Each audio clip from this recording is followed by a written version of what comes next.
Toppers club IAS academy में सभी छात्र छात्राओं का स्वागत है। आशा है आप अच्छे होंगे और परिवार सहित खुश होंगे, आनंदित होंगे। आज हम उत्तर प्रदेश की श्रृंखला में जो डिस्कस करेंगे वो करेंगे उत्तर प्रदेश के टाइगर रिजर्व। यहां से प्रश्न बनने की आशा है और जिस तरह से टेस्ट सीरीज जो फर्स्ट था उसे काफी लोगों ने सराहा, तो उसके लिए बहुत बहुत धन्यवाद। और मैंने कहा ना कि मैं जो टेस्ट बना के दूंगा आपको लेवल का बना के दूंगा, यूपीएससी के लेवल का ही दूंगा और जैसा एग्जाम का पैटर्न होता है वैसे ही एग्जाम को आपको फॉलो करना पड़ेगा, वही हम प्रोवाइड करते हैं। चलिए आज हम उत्तर प्रदेश के टाइगर रिजर्व की बात कर लेते हैं। जैसा कि हम जानते हैं कि पहला हमेशा एक मोटिवेशन थॉट के साथ आपको दिन शुरुआत करनी चाहिए, तो हमारा लेक्चर भी एक मोटिवेशन थॉट के साथ ही, विचार के साथ ही शुरू होता है। देखिए जैसे योर वर्क और योर वर्क जो डेली होता है वो छोटी छोटी बूंद के समान होता है, लेकिन एक दिन ऐसा आता है कि आप कंटिन्यूअस तरीके से, लगातार तरीके से अगर प्रयास करते रहते हैं तो आपके पास ज्ञान और प्रश्न का अथाह सागर आ जाता है और यहाँ पर आपका जो इम्पैक्ट होता है वो होती है सफलता। अर्थात आप पीसीएस, आरओ, एआरओ या एपीएस जो कुछ भी सोच रहे होंगे, लास्ट टाइम में आपको विजेता के रूप में इतना बड़ा मिलेगा। साथ ही यह भी बताना जरूरी है कि थिंकिंग आपको नॉलेज तो देती है, विचार, लेकिन जब तक आप उसे एक्शन में नहीं लाते हैं तब तक पूरा रिजल्ट नहीं मिलता है। तो थिंकिंग के साथ आपको क्या करना है, आपको इंप्लीमेंट करना है।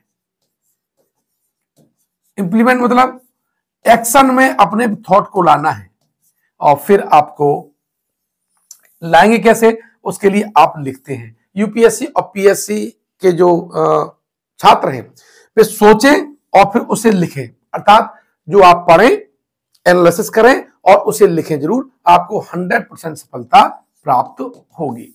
ठीक है, तो ये आपके जो कंसेप्ट थे कि आपको सोचना भी है, रिवीजन की बात आराम से सोचिएगा और फिर रफ पर लिखिएगा, तो आपके फैक्ट और कंसेप्ट याद होंगे और जो याद नहीं होंगे वो आपको एहसास तुरंत हो जाएगा कि ये वाला सेक्शन मेरा कमजोर है।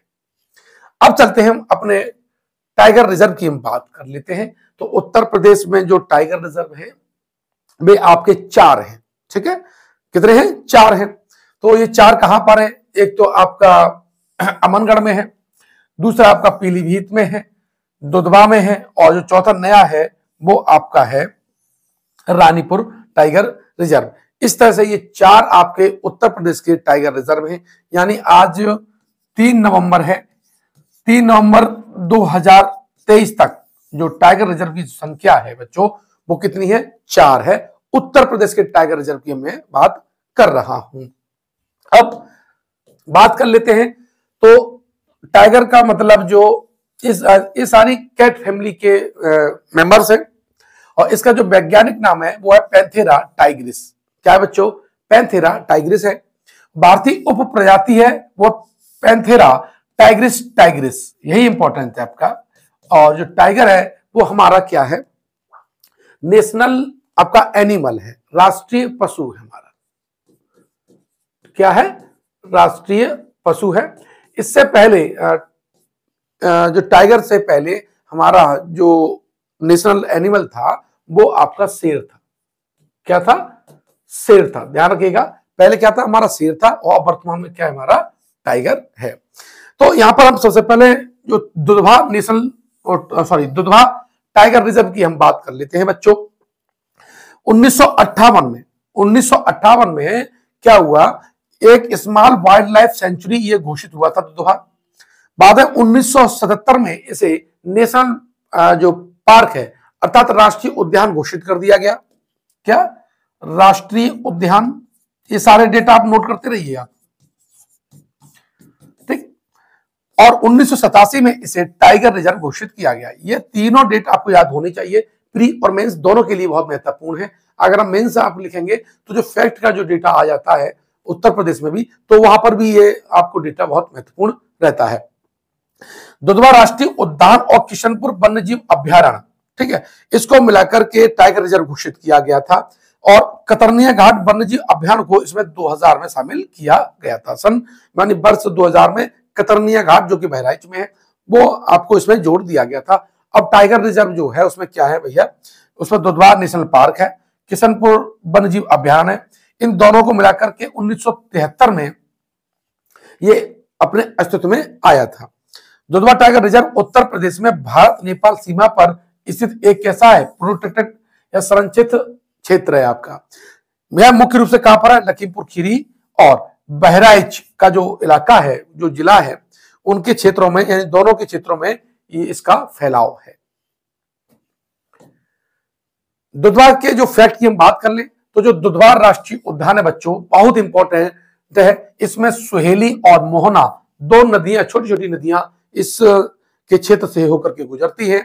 जबकि किशनपुर वन्यजीव अभियान की बात करें तो यहां से शारदा नदी बहती है। किससे? किशनपुर वन्यजीव अभियान से शारदा नदी बहती है। और कतरनिया घाट वन्यजीव जो अभ्यारण्य है बच्चों, यहां से गेरुआ नदी बहती है। तो ये तीन नदी बहुत महत्वपूर्ण है। जब मैं टेस्ट दूंगा तब ये इसमें बहुत इससे घुमा फिरा करके पूछूंगा ताकि आपको ये तीनों पॉइंट आपको याद रहे। ये जो सभी नदियां हैं बच्चों, ये घाघरा नदी की सहायक नदी है। यूपी का एकमात्र स्थान दुधवा नेशनल पार्क है जहां पर बच्चों गैंडा और बाघ दोनों को एक साथ देखा जा सकता है। यह भी प्रश्न आपके लिए अत्यंत महत्वपूर्ण हो सकता है। गैंडा आपको दिखाई दे रहा होगा। जो गैंडे का जो सींग है बच्चों, यहां से पूछ लेता है ये क्या होता है, ये बालों का गुच्छा होता है। ये अस्थि नहीं है, क्या है, बालों का गुच्छा होता है।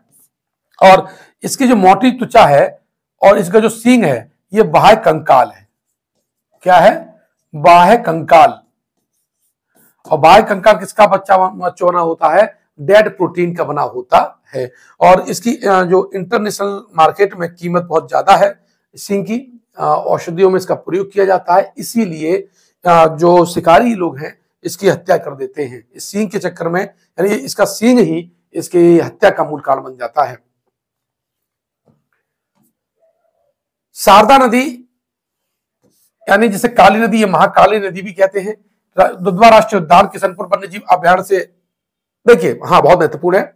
जो शारदा नदी है बच्चों वो दुधवा राष्ट्रीय उद्यान को, किसको? दुधवा राष्ट्रीय उद्यान को किशनपुर राष्ट्रीय वन्यजीव अभ्यारण्य है बच्चों, उससे अलग करती है। अर्थात इन दोनों के बीच में कौन सी नदी बहती है? या तो शारदा नदी आएगी, इसी का एक दूसरा नाम काली है और इसका ही तीसरा नाम महाकाली है। जबकि घाघरा नदी जो है बच्चों वो दुधवा राष्ट्रीय उद्यान को कतरनिया घाट वन्यजीव अभ्यारण्य से अलग करती है। कौन सी नदी बच्चों? घाघरा नदी किसे? दुधवा नेशनल पार्क को किससे अलग करती है? कतरनिया घाट वन्यजीव अभ्यारण्य से अलग करती है। साथ ही भारतीय गैंडे की हम बात करें तो यहां पर जो भारतीय गैंडा लाया गया था वो पोबी तोरा अभ्यारण्य असम से लाया गया था। यहाँ के प्रमुख जीवों की बात कर ले तो यहाँ पर दलदली हिरण यानी बारहसिंगा, सामन हिरण, भौंकने वाला हिरण, ये बहुत इंपॉर्टेंट है, पूछ लेता है उत्तर प्रदेश के किस नेशनल पार्क से या राष्ट्रीय उद्यान से या टाइगर रिजर्व से भौंकने वाला हिरण की प्रजाति मिलती है। तो इसका आंसर क्या जाएगा? दुधवा। यहाँ पर हॉग हिरण मिलता है, बाघ मैंने बताई दिया, चौक गैंडा आपको बताई दिया। साथ ही यहाँ पर हाथी भी देखने को मिल जाते हैं लेकिन बहुतायत में नहीं है। साथ ही ब्लैक क्रेस्टेड बुलबुल, ठीक है, को यहाँ पर कई वर्षों के बाद ट्रेस किया गया था। दुधवा बहज एंड एक्सट्रीम।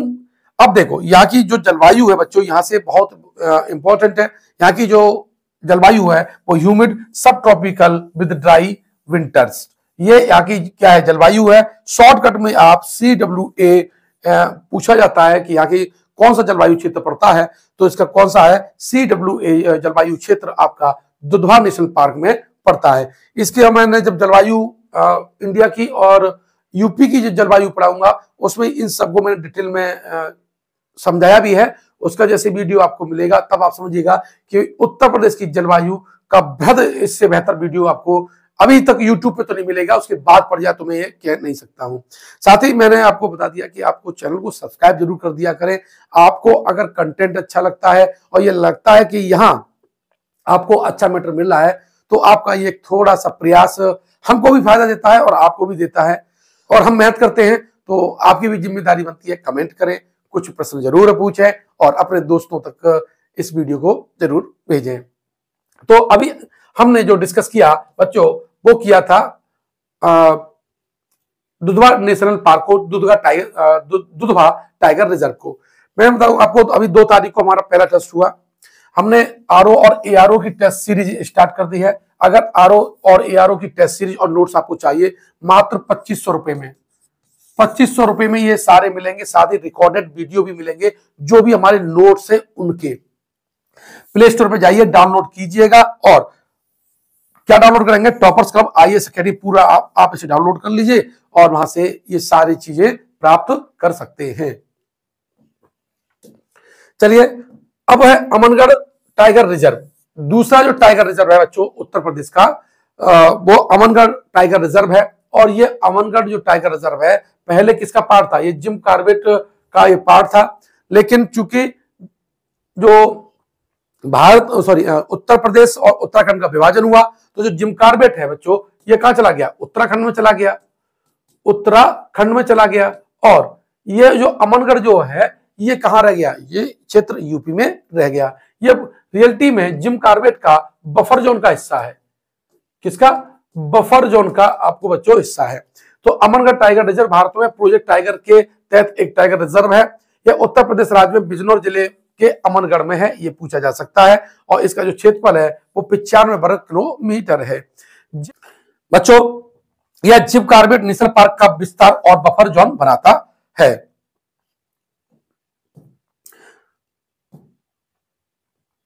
अब देखिए, पीलीभीत टाइगर रिजर्व की हम बात कर लेते हैं। तो जो पीलीभीत टाइगर रिजर्व आपका तीसरा टाइगर रिजर्व है, जो कि 2014 में बनाया गया था। ये भारत की नेपाल सीमा पर जो तराई बेल्ट है, वहां पर ये स्थित है। साथ ही शारदा सागर बांध इसके पूर्व में है। और शारदा नदी, जो घाघरा नदी की एक सहायक नदी है, इसके उत्तर पूर्व में है। सीधा सीधा इसकी बाउंड्री पर बता दिया है कि इसका संबंध कौन कौन सी नदियों से है। यहाँ पर साल के जंगल, ऊंचे घास के मैदान और समय समय पर बाढ़ की विशेषता वाले दलदल यहाँ पर दिखाई देते हैं। यहाँ पर बंगाल टाइगर, तेंदुआ, दलदली हिरण, हॉग हिरण, सामर और रीसस मैकॉक और घड़ियाल, यहाँ पर ये इन सब की प्रजातियां आपको पीलीभीत टाइगर रिजर्व में देखने को मिलती हैं। अब बात करें जो चौथा हमारा जो टाइगर रिजर्व है बच्चों, वो है आपका रानीपुर टाइगर रिजर्व या रानीपुर वन्यजीव अभ्यारण्य पहले था, अब ये टाइगर रिजर्व घोषित कर दिया गया है। और ये घोषित हुआ है 2022 में। और ये राज्य का यानी उत्तर प्रदेश का चौथा आपका टाइगर रिजर्व है। साथ ही यूपी के बुंदेलखंड क्षेत्र का इसमें ये पहला टाइगर रिजर्व है। इसीलिए जब आप मेंस लिखेंगे पीसीएस का, तब ये डेटा आपके लिए महत्वपूर्ण हो जाएगा। लेकिन यहाँ मोस्टली ये पूछा जा सकता है, इसकी जो विशेषता है इस क्षेत्र की, वो है उष्ण कटिबंधीय शुष्क पर्णपाती वन इस एरिया में पाए जाते हैं। साथ ही बता दूं कि इस टाइगर रिजर्व के खुद के कोई टाइगर रिजर्व वो खुद कोई टाइगर नहीं है। केवल जो मध्य प्रदेश से जो टाइगर है वो इस क्षेत्र में आते जाते रहते हैं। उन्हें ट्रेस किया गया, उन्हें रिकॉर्ड किया गया और फिर आपका रानीपुर टाइगर रिजर्व घोषित किया गया था। यहां पर आपको बाघ, तेंदुआ, चित्तीदार हिरण, सामर और चिंकारा देखने को मिलते हैं। रानीपुर वन्यजीव अभ्यारण्य का अपना कोई बाघ यानी टाइगर नहीं है, लेकिन पास के जो पन्ना टाइगर रिजर्व से यहाँ पर बाघ अक्सर आते जाते रहते हैं। रानीपुर वन्यजीव अभ्यारण्य बाघों की आवाजाही के लिए एक महत्वपूर्ण गलियारा है। इस तरह से मैंने आपको उत्तर प्रदेश के चारों टाइगर रिजर्व बताए क्रम से। अब मैं टाइगर रिजर्व, इसके बाद एलिफेंट रिजर्व, फिर आपको पक्षी विहार, फिर वन्यजीव अभ्यारण्य, फिर आपको रामसर साइट। ये आज रात 9 बजे तक सारे के सारे वीडियो प्राप्त हो जाएंगे और आशा है कि आप इनको याद करेंगे, प्रॉपर वे में नोट्स बनाएंगे और कल इसका टेस्ट जरूर देंगे। ठीक है। और जैसा मैं हर बार आपसे ही निवेदन करता हूं कि हमारे जो मूल प्रचार का जो स्रोत है वो आप ही लोग हैं, तो आप लगातार अपने मित्रों तक हमारा वीडियो जरूर शेयर कीजिएगा। ये मैंने आपको बता दिया कि मुझे 22 साल पढ़ाते हो गए, अभी तक का ये इतिहास है कि मोर देन 70 से 80% प्रश्न आपके पकड़ में आसानी से रहेंगे। सारे वीडियो देख लीजिएगा, आप 110 से ज्यादा प्रश्न हल करेंगे। चलिए, यहाँ के जो रानीपुर टाइगर रिजर्व है, तो धारा जो टाइगर रिजर्व है ना बच्चों 1972 की जो धारा है, यानी वन्य जीव संरक्षण अधिनियम 1972 की धारा 38B के तहत घोषित किए जाते हैं। ये भी इंपॉर्टेंट है आपका डेटा, है ना। और इसमें कौन कौन से क्षेत्र शामिल हुए हैं, ये चूंकि बुंदेलखंड का एरिया है और यहां से प्रश्न बनाया जा सकता है, तो यहाँ पर मानिकपुर, मानिकपुर 2, मारकुंडी 1, मारकुंडी 2, करवी, रेपुरा, बरगढ़ रेंज। यानी देखिए आपको मानिकपुर याद करना है, मारकुंडी याद करना है, करवी, रेपुरा और बरगढ़ है, यहां से आपको क्लियर हो जाएगा। साथ ही अगर इसका कुल कोर एरिया की बात करें तो इसका कुल जो कोर एरिया है वो 230 वर्ग किलोमीटर है, जबकि इसका बफर जोन है बच्चों वो 299 वर्ग किलोमीटर है। जबकि टाइगर रिजर्व की टोटल एरिया की बात करें तो यही आपके लिए इंपॉर्टेंट हो जाएगा और बफर जोन भी इंपॉर्टेंट हो जाएगा। 529.36 वर्ग किलोमीटर इसका टोटल एरिया है और यहाँ उष्ण कटिबंधीय शुष्क पर्णपाती वन पाए जाते हैं। अगर आपने हमारा एप्लीकेशन अभी तक डाउनलोड नहीं किया है, वहां पर करंट अफेयर्स की फ्री टेस्ट सीरीज चल रही है, तो आप कम से कम वहां पर फ्री टेस्ट सीरीज का जो आनंद है वो तो आप ले सकते हैं। बाकी मेरा जो नोट्स और टेस्ट सीरीज है वो 2500 रुपए में है, मैंने बताया था। पूरा कंप्लीट कोर्स 2500 रुपए में आप मान लीजिए, इतना सस्ता कोई नहीं देगा कि 200 टेस्ट आप समझिए 200 टेस्ट आपके 2500 रुपया में दे दे, फिर आपको वहां पर सारे नोट्स आपको प्राप्त हो जाए और फिर इसी नोट्स के सारे रिकॉर्ड वीडियो आपको प्राप्त हो जाए। ये आपको एक ही साथ मिल जाएंगे। प्रीवियस ईयर का जो पेपर का डिस्कशन है वो सारा का सारा इसमें उपलब्ध है। आशा है आपने इस सेशन का आनंद लिया होगा और एक उम्मीद के साथ कि आप सचिवालय में जब हस्ताक्षर करेंगे तब मेरे ये बयान आपको अच्छे लगेंगे। साथ ही जब आपका लाइफ का वो मूवमेंट आएगा तब हमारे द्वारा जो आपको वीडियो दिखाई जा रहे हैं उनका अपना अलग महत्व तो आप स्वयं महसूस करेंगे और मुझे विश्वास है कि आप समीक्षा अधिकारी APS जरूर बनेंगे। मिलते हैं नेक्स्ट वीडियो में जहां मैं पढ़ाऊंगा एलिफेंट रिजर्व।